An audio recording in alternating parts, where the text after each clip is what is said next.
Assalamualaikum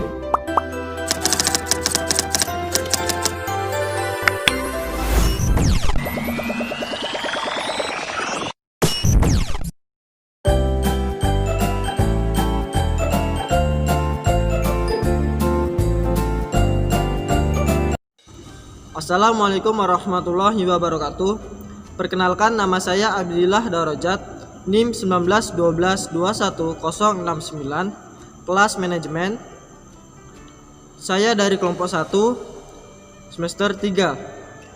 Saya di sini akan menjelaskan materi tentang pengertian analisis biaya volume laba atau cost volume profit analysis, yaitu suatu alat yang sangat berguna untuk perencanaan laba dan pengambilan keputusan, karena cost volume profit analysis menekankan akan terkaitan antara biaya, kuantitas yang dijual, dan harga. Maka semua informasi keuangan perusahaan terkandung di dalamnya.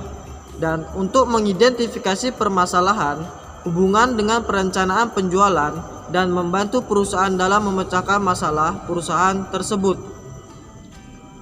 Baiklah, materi selanjutnya tentang titik impas dalam unit. Titik impas atau break even point atau BEP adalah titik di mana total pendapatan sama dengan total biaya atau titik laba sama dengan 0. Keadaan tersebut biasanya ditunjukkan dalam jumlah volume aktivitas atau jumlah unit penjualan.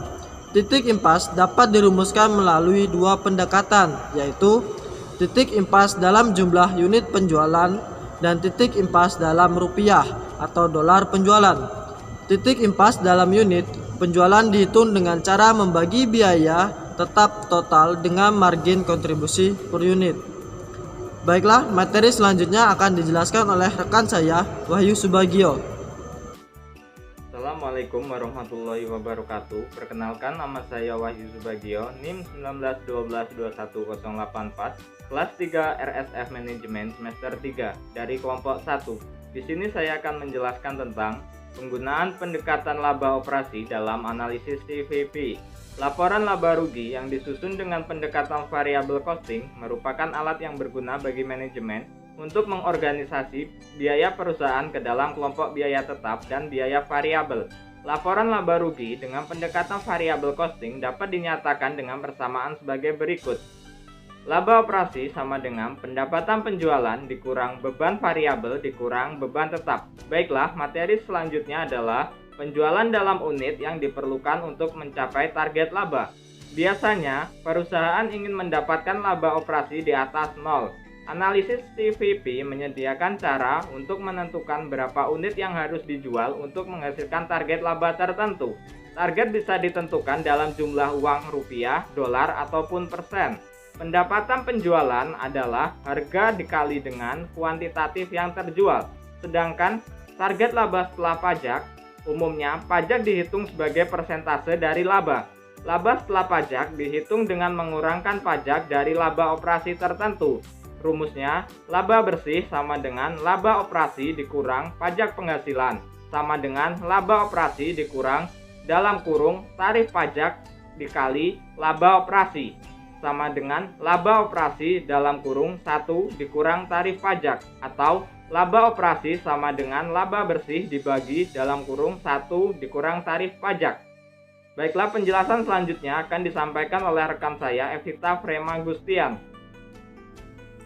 Baiklah, saya Evita Frema Gustian dari kelompok 1 semester 3 akan melanjutkan presentasi dari rekan kelompok saya, Wahyu Subagio.